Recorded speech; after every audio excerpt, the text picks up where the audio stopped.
what about here? Well, perhaps a spot with more shade. A little bit of sun is good for the body, at least for the soul. What if Susanna gets too warm? Well, then we'll move her. This is a perfect spot.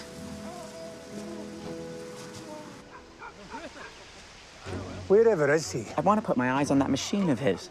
The infamous Falcon. Well, that blasted thing has taken him so long, it better have wings. If you want wings, go play with Aubrey Welford Crossley and his flying machine. Dee Dee. Dee Dee, where's your husband? We want to see this motorcycle already. Patience, gentlemen. The Falcon will be worth the wait. Whoa, weird! Who's gonna tell you? Let's go. Let's go see what it can do.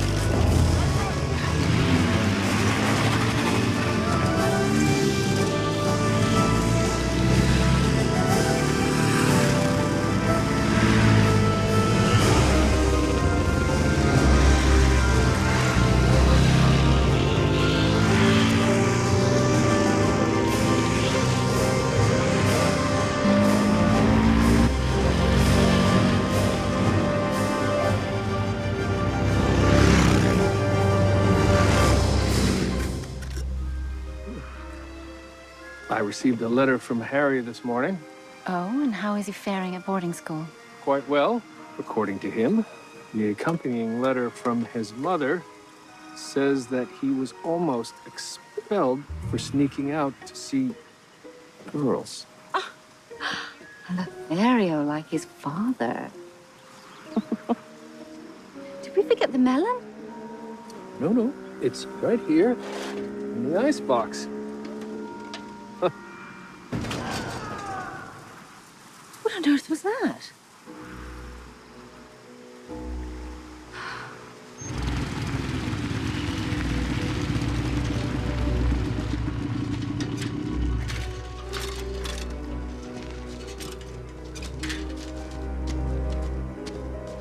Where did he go?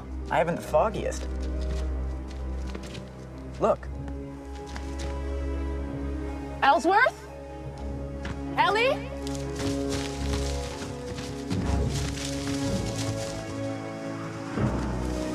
No. It can't be. Dear God. He's dead. Oh. He must have gone straight off the cliff. Well, it's sooner than I would have hoped, but Susanna was bound to see her dead body eventually.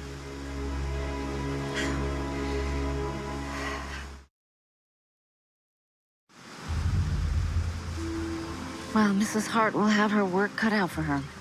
Significant injuries to the body. Yes, it's almost as if he fell off a cliff. His motorcycle's in shambles. It's a horrific accident. I wonder what happened.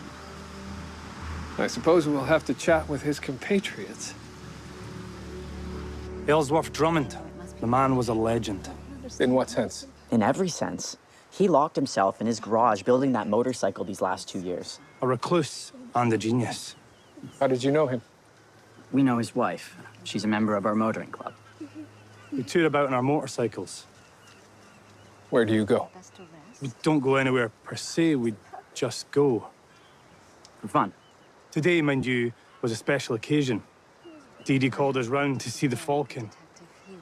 Falcon. The motorcycle her husband's been working on. And it was finally ready for its first demonstration run. Well, alas, ready it was not. I'm sorry.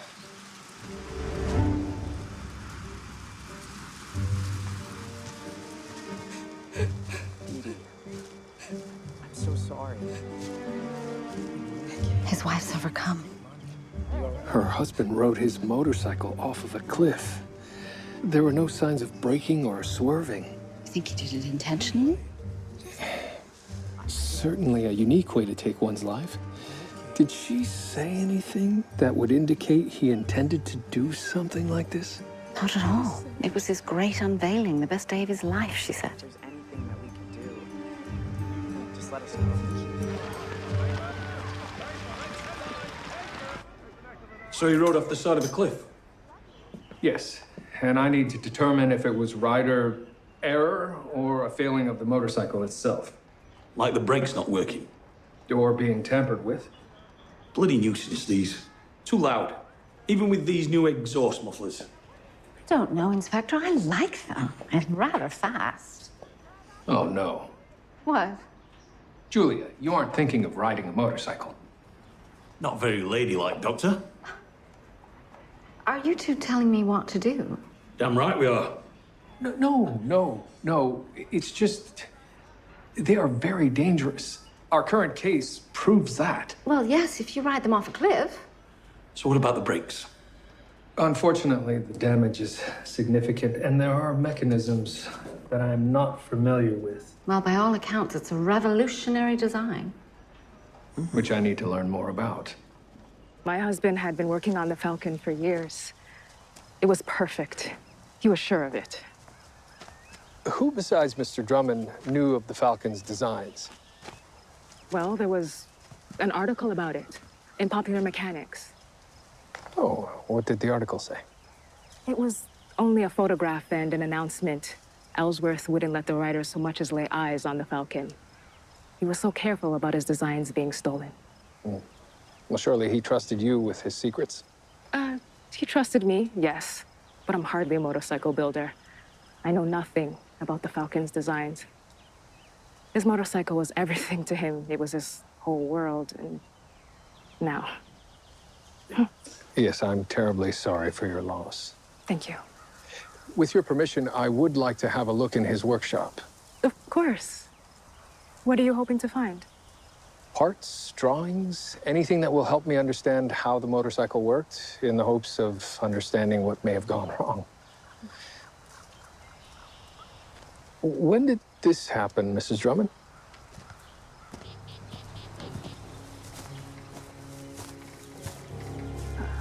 I haven't the slightest.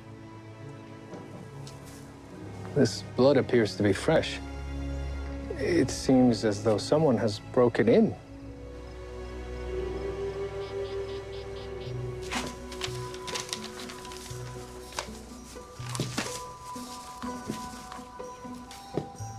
We should have called before we came. And have him duck us again? It's only polite. Oh, Hardy, you're such a bore. You there, are you Ellsworth Drummond? I am not.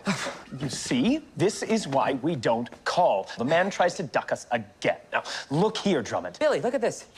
An injection line behind the intake. Mamma mia. You're a clever sort, aren't you, Drummond? But who cares about this anyway? Where's the Falcon? Gentlemen, I truly am not Mr. Drummond.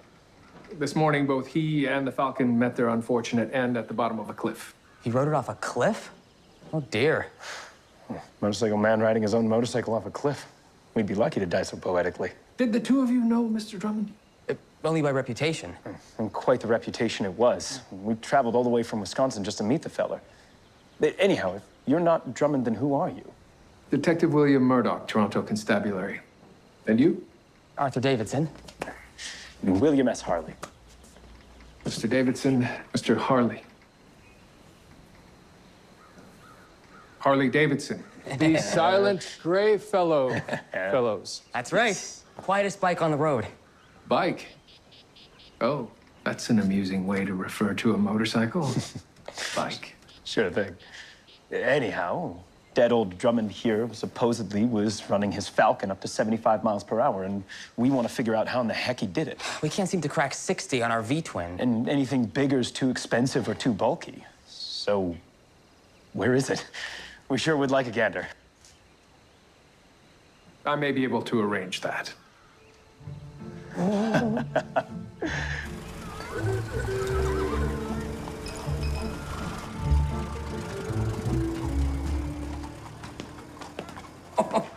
Why, it's beautiful. It's a mess. I need your help.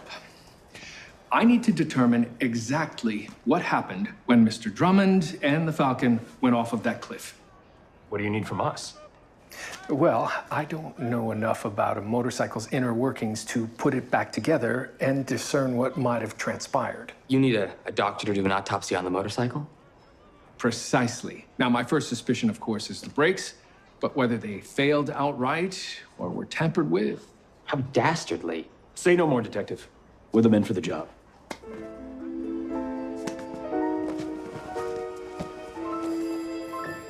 Henry, I need you to sort through these papers. What are they? Well, some, presumably, are plans and designs for a motorcycle called the Falcon. And the others are, well, meaningless scribblings and doodles. So you want me to look for the designs? Yes, I need you to sort them into piles, pertinent and non-pertinent. Pertinent being any schematics and motorcycle-related drawings and such, and non-pertinent, everything else. All right. Oh, sir, I got a postcard from George. They're in London. Oh, he must be enjoying that tremendously. As is Effie. Does he say where they're off to next? Oh, they're going to Bruges. What? Bruges. Bruges. What's Bruges? Bloody hell, Higgins. For once in your life, look at a map. It's in Belgium. You don't pay me enough to travel, sir. You're not missing much. I wouldn't be seen dead in bloody Belgium. Murdoch, my office. Sir. Murdoch, this is Mr. Vanderwyck. Reginald Vanderwyck. I'm here about the death of Ellsworth Drummond. I came as soon as I heard. What did you hear? Well, I telephoned Drummond to see how he fared after his morning test run. His wife answered and told me the dire news. What's your interest? He's the dead man's partner. Yes, I look after the financials of our endeavor. As you can understand, I'm beyond dismayed. I was set to make a mint once the Falcon was ready. Is that so? A mass production motorcycle that can hit 75 miles an hour on a standard V-twin. Our competition would have been ruined. Now I must start again. That's why I'm here. I understand you have the designs and the Falcon itself. The motorcycle is being examined as we speak. After all, it is evidence. Why is it being considered evidence? You don't suspect foul play, do you? Experts are examining the machine presently to determine just that. Experts? What experts? A Mr. Davidson and a Mr. Harley, motorcycle builders. Motorcycle builders? No, you must put a stop to this at once. Our investigation requires... Your investigation does not encompass rival engineers examining patented designs. I will have my property returned to me forthwith, or I will see to it my lawyers sue the station house. Mr. Vanderwyck, have a seat. We will ensure that only members of my station house are looking at your motorcycle. Isn't that right, Murdoch? Yes, sir. Thank you. You don't have any scotch, do you? Excellent idea.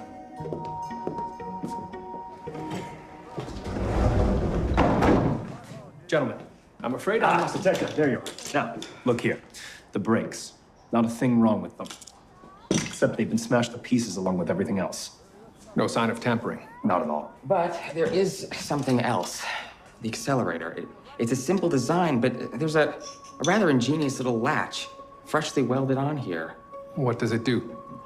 Well, so far as I can tell, if the throttle were to reach a certain point, it would catch, bypassing the braking system and locking the accelerator. Locking the accelerator wide open. That's right. So the rider would not be able to slow down at all. It would keep him riding at full speed until he went flying over a dang cliff. Mamma mia. This latch, is it something simple? Well, the latch itself is simple, but to install something like this would require an intimate knowledge of motorcycle mechanics.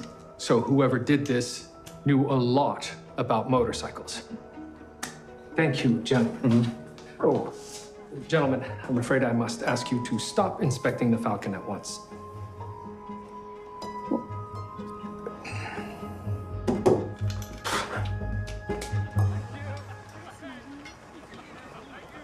You think whoever meddled with the accelerator is one of this lot? Whoever it was had a detailed knowledge of motorcycle mechanisms. From what I understand, that's a very small community here in Toronto. I still can't believe he didn't so much as swerve. Maybe he was going so fast he lost control. And you two ride together? Julia? William, what are you doing here? Well, what are you doing here? Oh, well, I'm considering buying a motorcycle. Are you sure that's wise? Oh, William, come on, it's just a bit of fun. Did you know that Mr. Coulter here is the fastest man in Canada? Is that so? I happen to hold the current record, yes. The Falcon smashed your record in its first test run. Unofficial. Not for long. No one even saw that test run. It's only a matter of time until you're completely forgotten, Coulter. Oh, sit down, Jock. Mr. Coulter, is it? Am I to understand that had the Falcon not met its end, you might have lost your national speed record? We'll never know. Of course he would have. Mr. Coulter, you please remove your glove. What's going on, William? Someone broke into Mr. Drummond's garage, and they cut themselves on some broken glass. That someone likely sabotaged the motorcycle, which led to his death. Sabotage? You can't think I had anything to do. Please remove your glove.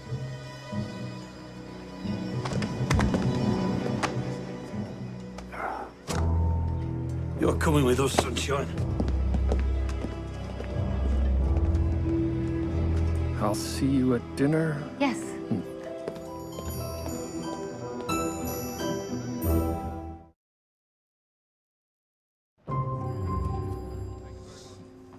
I broke in. Yes. I cut my hand. Yes. But I didn't kill him. He was going to break your speed record. Supposedly. That's why you broke in, to sabotage the Falcon. I put sand in his gas tank. Yes. What? Why? To clog the intake. You wouldn't even be able to start the thing. You wanted to sabotage the prototype to preserve your speed record. I'm not proud of it. I don't have a wife. I don't have kids. I don't even have a job. But I am the fastest man in Canada. That's what I am. You're making our case for us. So, why didn't it work? Putting sand in the tank. By all accounts, the motorcycle was running in top form prior to the accident. Well, he must have heard me break the glass. I heard him coming towards the workshop and ran off. I imagine he flushed the engine. Or, putting sand in the tank wasn't the only thing you did to the Falcon. Meaning what? Meaning you could also have installed a latch on the accelerator, which would have been just as effective in ending his demonstration run. Well, I suppose I could have, but I didn't. I would go to great lengths to keep my record, but I wouldn't kill a man.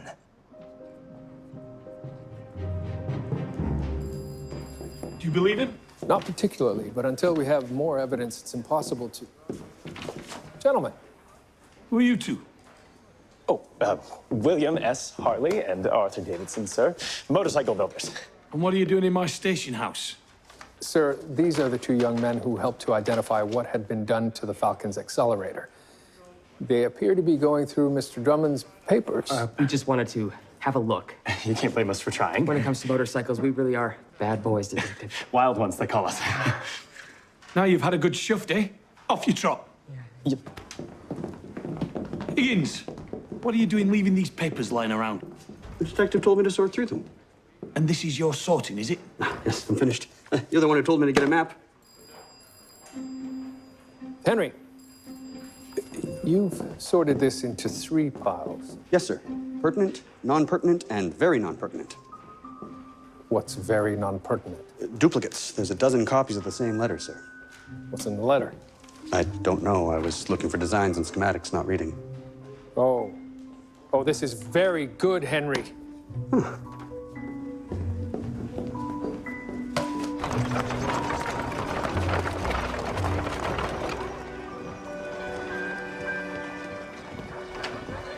It's a letter from a lawyer accusing your husband of stealing the designs of the Falcon from another motorcycle manufacturer. Well, that's ridiculous. What manufacturer? The attorney does not disclose the identity of his client. However, he does demand that your husband cease all work on the Falcon effective immediately. This is the first I've heard of it. You should speak to his partner, Mr. Vanderwyck. Yes, I've seen it. It's poppycock. You claim the designs for the Falcon were original. Of course. Drummond spent years building that machine. It's an incredible achievement. It was set to revolutionize the market. Whoever's behind this is simply jealous and afraid. So you were aware of the allegations? Yes. I responded to the first letter. What was your response? Poppycock. All subsequent letters were ignored. It was harassment, plain and simple. Harassment by whom? By Esterholt, of course. Who? Bertram Esterholt. Drummond's partner from years ago. Drummond strived for perfection, but Esterhald liked to cut corners. The two of them had a falling out. He was left behind. I never sent no letter. Then who did? How should I know? Where were you at 9 a.m. this morning? At home sleeping. Can anyone confirm this? I'm a bachelor. What's this all about anyway? The fool rode himself off a cliff, didn't he? We have reason to believe someone tampered with his motorcycle. Whoever it was had detailed knowledge of its inner workings. I haven't touched a motorcycle in 2 years. Hadn't heard from Drummond in that time either, till last night. You spoke to him last night? He phoned me to crow about the Falcon being ready. You know, his dream was made real. Even invited me to come see the demonstration run. I never should have had that telephone put in. It is nothing but a nuisance. Did you attend the demonstration? No. Well, Ellie just wanted to shove it in my face. All I wanted was to never see the man again. Seems you may have gotten your wish. Esterhald seems convincing, but who better to sabotage a motorcycle than the man who claims to have designed it himself? And if he didn't write that letter, then who did? Precisely. So, William, I've decided to buy a motorcycle. Julia, are you quite sure? Of course. You'll have to be so careful. Macadam is terribly unforgiving, and if you were to fall, if one were to fall and hit one's head, people really should consider protecting themselves. Perhaps a helmet. William, one can injure one's head falling off a horse or a bicycle. Imagine wearing a helmet on a bicycle. Well... Oh, William, these motorcycles don't even go that fast. I mean, except for this one, of course. Yes. I still don't understand how this V-twin is capable of reaching 75 miles per hour. It's simple physics. The energy output is limited by the size of the engine. It's only 54 cubic inches. Perhaps it has something to do with the fuel? It's a gasoline engine. The fuel can only... Unless the fuel was adulterated. Julia, you are a genius! Oh. Am I? Yes. Yes. First, I'll have to... Sir? Mrs. Hart is requesting you in the morgue straight away.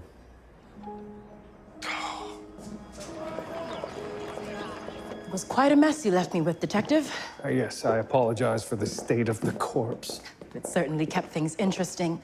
His clothing was the only thing keeping parts of him intact. What have you learned? Well, there's nothing to suggest cause of death other than blunt force trauma. Consistent with a fall from a great height. Indeed. Although evidence of any other trauma sustained before the fall could have been obliterated.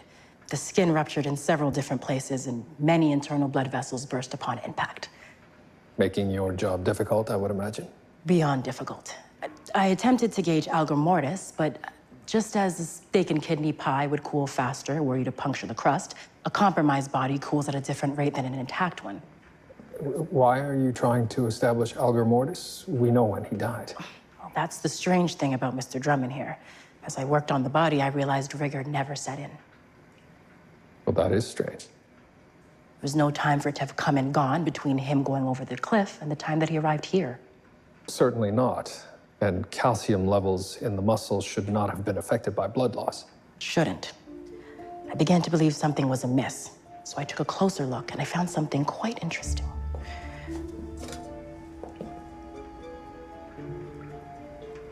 Putrefaction. 2 spots at less than 6 hours. My estimate is this man died between 8 and 12 hours earlier than we thought. So he was dead before he went off the cliff.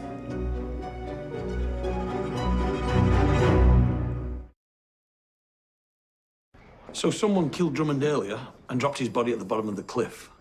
Yes, sir. Meaning whoever was riding that motorcycle was not Mr. Drummond. Then it was the killer? It seems likely, but the majority of our suspects were all there. They saw the Falcon being ridden out of the garage and eventually off the cliff. So the bike went over, but the killer didn't? He must have installed a latch on the accelerator so that the motorcycle's throttle would remain engaged and allow him to simply send it off. And no rider at all? And whoever it was did not want us to find that latch. So, they killed Drummond, and then set this up to make it look like it was an accident. Indeed. So the culprit could not have been any of the members of the motorcycle club. They were all there and accounted for. Precisely. Although whoever was riding that motorcycle could have conspired with one of them.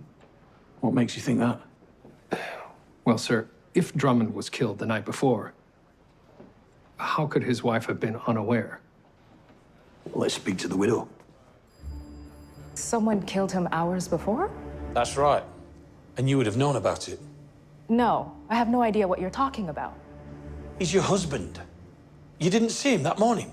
No, he was in his workshop. Surely you saw him the night before. He spent all night in there, preparing for the demonstration. I swear it. He did it all the time, working through the night. I never questioned it.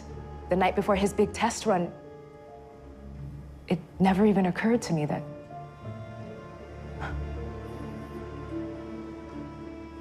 Mrs. Drummond, you must admit that this story is difficult to believe. Story? What story? You're the ones telling me something that's absolutely mad. You're lying. I'm not. You didn't even recognize your own husband on that motorcycle. I don't know. I thought it was him. I don't understand any of this. When did you last see your husband alive? Supper. I think. Yes, early that evening. After that, he went to his workshop and I didn't see him until the next morning. Or rather, I suppose I never saw him again. Whatever happened, I had nothing to do with it. You have to believe me. I don't believe a word she says. Sir, she was among the spectators just prior to the incident. She could not have been the rider on that motorcycle. She was in on it with someone else. Well, sir, there is one suspect who wasn't there, the former partner. Could be him. Henry, just contact the lawyer who wrote those letters and demand he reveal who his client is. If it's Mr. Esterholt, then we know he was lying about his relationship with Mr. Drummond and likely lying about his whereabouts that morning as well. Sirs. Is that something you want to leave to the likes of Higgins? Leaning on a lawyer can be a delicate proposition. I'm sure he can handle it. Also, sir, I believe I know how the Falcon was able to reach 75 miles per hour, and I intend to replicate it. You see, the only limitation is the volume or displacement of an engine. I intend to make the... Murdoch! You've lost me already.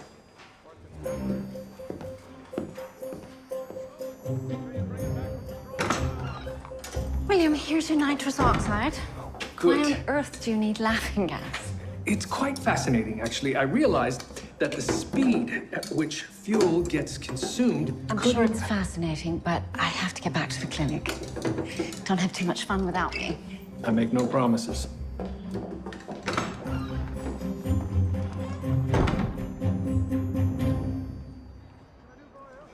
No. Sir, I found out from the lawyer who his client is. I already know, Henry. It was Harley and Davidson. Hmm. Why'd I have to do all that work, then? As I was examining the Falcon, I came across something very interesting. Along the fuel intake line, I found a maker's mark. HD, Harley Davidson. And what do you say? It's one of your parts. In fact, the Falcon is an amalgam of many of your parts, and you knew that. That's why you had your lawyer send all of those letters. The Drummond Revolutionary motorcycle is nothing but a reconfigured Harley. It is not a Harley, it is a Harley Davidson. Oh, that's what the man meant. Should have been Davidson Harley, then people would be shortening it to Davidson. That's a mouthful. A Davy, then. Gentlemen, the point is, he was stealing from you, and you knew it. Yes, it's true. We saw a photograph of the thing in Popular Mechanics. We could hardly believe our eyes. He was using your parts to make a faster motorcycle. He was going to win all of your customers. Well, supposedly. We still can't figure out how he did it. The engine is the same. There may have been a minor cosmetic adjustment, but inside, it's quite literally our V-twin. Even after getting a look at the thing, it makes no sense. I disagree. It is possible for the same engine to make more power by altering the fuel. To what? The engine runs on gasoline. Yes, but with an additive, the same engine can burn the same fuel faster. I suppose, in theory. Nitrous oxide. It forces more oxygen into the fuel. The result is a motorcycle that runs on highly oxygenated gas. I call it HOG for short. HOG? Now that's a good name for a bike. A HOG would run faster while using the same component parts. Yes, but the fuel would burn in the blink of an eye. Who is going to buy a motorcycle when its gas is gone in 60 seconds? Not to mention the noise.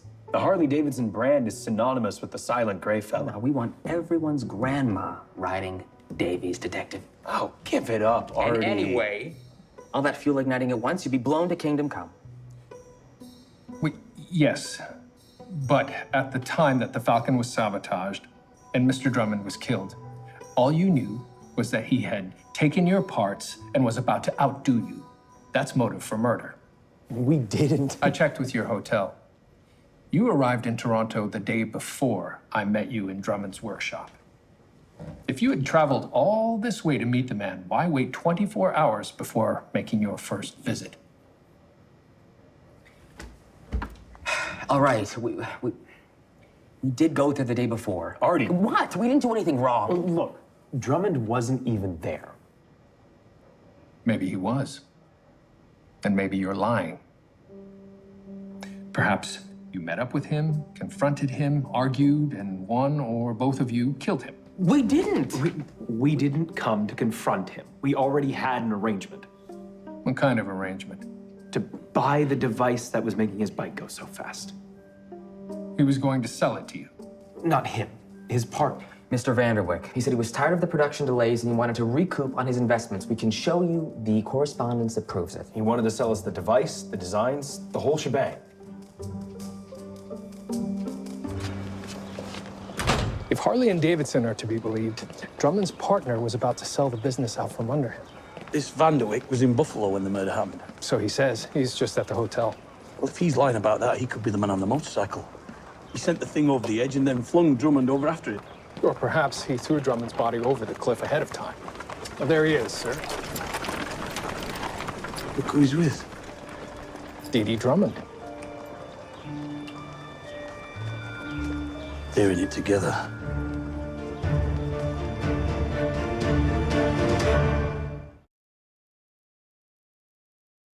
You were having an affair. Your husband was obsessed with his motorcycle. He was ignoring his marriage. Yes, that part's true. The Falcon was a bust. It was built with another company's parts. And unless you sold whatever technology Mr. Drummond had already developed prior to going to market, you would have been sued out of existence. Yes, that's true as well. I had to do it. But when you told Drummond, he refused. Is that what happened the night he died? An argument that got out of hand? Dear God, no. I never told him. I swear. You got it all wrong. We were having an affair, obviously. But that impropriety is the reason for any mistruths we may have spoken. Mistruths? You lied. You killed him. No, you don't understand. We didn't kill him. You killed him and you covered it up. You got all of your friends together who knew about the Falcon. But what you were really doing was staging an accident in order to cover up the real cause of death. You dressed up like him, got on his motorcycle and sent it sailing over the cliff. Where presumably Mr. Drummond's body had already been thrown. How could you do that to your own husband? I didn't. What you propose is simply not possible. Dee was there when it happened. There's no question. So she couldn't have done it. She wasn't the one on the motorcycle. You were. Wasn't me either. I was in Buffalo until I heard the news. Why should we believe you? Believe me. I'm telling you. I still have the ticket. Surely I last. Mr. Vanderwyck. Ah, here it is. See?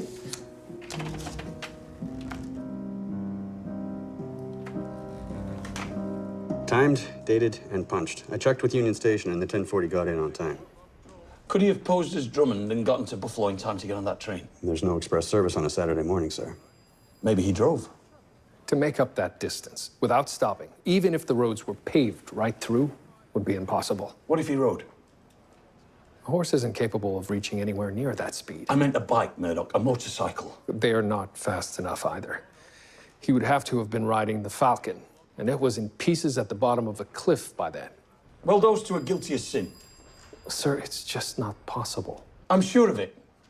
If those two weren't on the motorcycle, then someone else was. The only question is, who was in on it with them?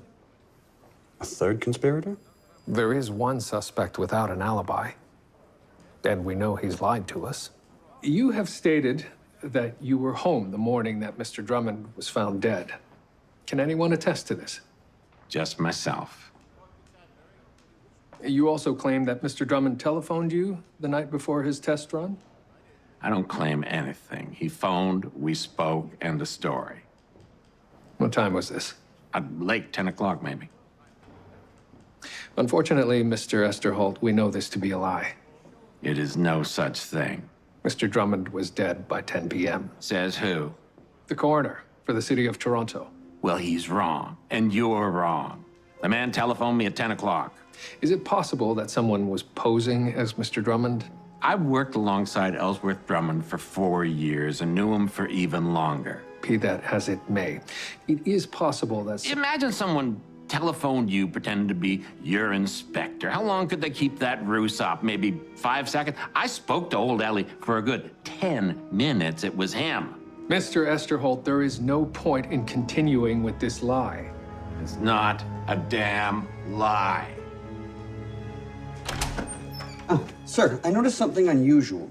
Not now, Henry. I suppose you figured it out on your own already. Honestly, why do I bother? Figured what out? It doesn't matter, sir. Henry. Well, I thought there was something not quite right about the ticket stub you gave me. Mr. Vanderwick's ticket? Yes. You see, this one is his. But I took the same train with Ruthie and Jordan a week ago, and look. Same ticket, different date. The holes, sir. They're different shapes. I suppose it's possible they changed their ticket-taking thing. Or it's possible he purchased the ticket in advance, punched it himself, and was never on that train. Did I just solve the case? No. It still doesn't explain how Mr. Esterholt spoke to Mr. Drummond after he was killed. Henry, have we released Mr. Vanderwick and Mrs. Drummond? Yes, sir, just a moment ago. Mr. Esterholt, we need to stop them. Sir, I need your help for just a moment. Mrs. Drummond. I just had a customer. Ellsworth? I thought you were dead. William, what's going on? This is Ellsworth Drummond. The dead man? What on earth? He faked his own death after killing his business partner. Go. William!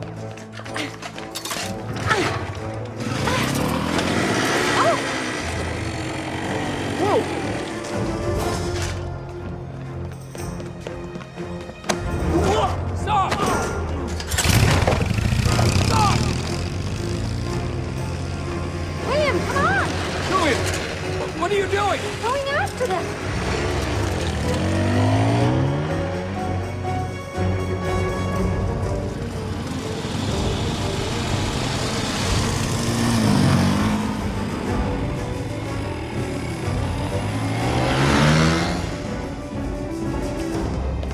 Excuse me, gentlemen. Oh, hey! What in the blazes?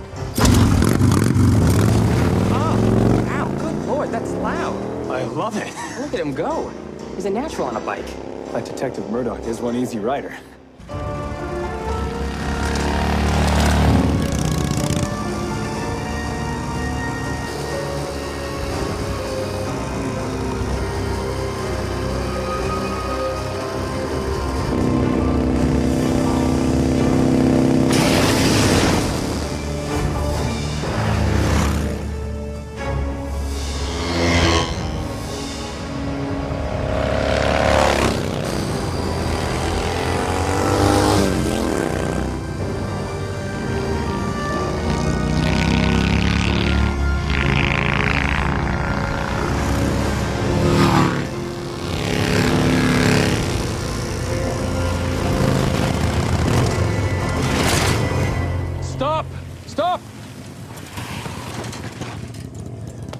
Mr. and Mrs. Drummond, you are under arrest for the murder of Reginald Vanderwyck.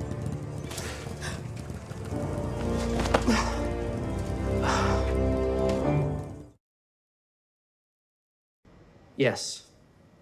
Vanderwyck wanted to sell to Harley and Davidson. You refused. Of course I did. Falcon's my life. And you couldn't bring it to market because you were using their designs. You would have been sued. And you couldn't sell the idea either because you'd never figured it out. It's true. There's no device. There's no special fuel. And if anyone had ever gotten their hands on the Falcon, they would have known straight away that it couldn't reach anywhere near 75 miles per hour. You're nothing but a fraud. How do you do it? How do you make it go so fast? I had a need for speed. You really did it. 75 miles per hour. Yes. But as you two rightly pointed out, such a device is hardly fit for the market. No, but perhaps we'll install these nitrous injectors on our own motorcycles. It certainly would make a race more fun. And that sound. How did you make it sound like that? Oh, well, I had to remove the muffler for the nitrous to work. I want Harley Davidson machines to sound exactly like that. Are you mad? I'm afraid I have to agree. No one's going to buy a motorcycle that sounds like that.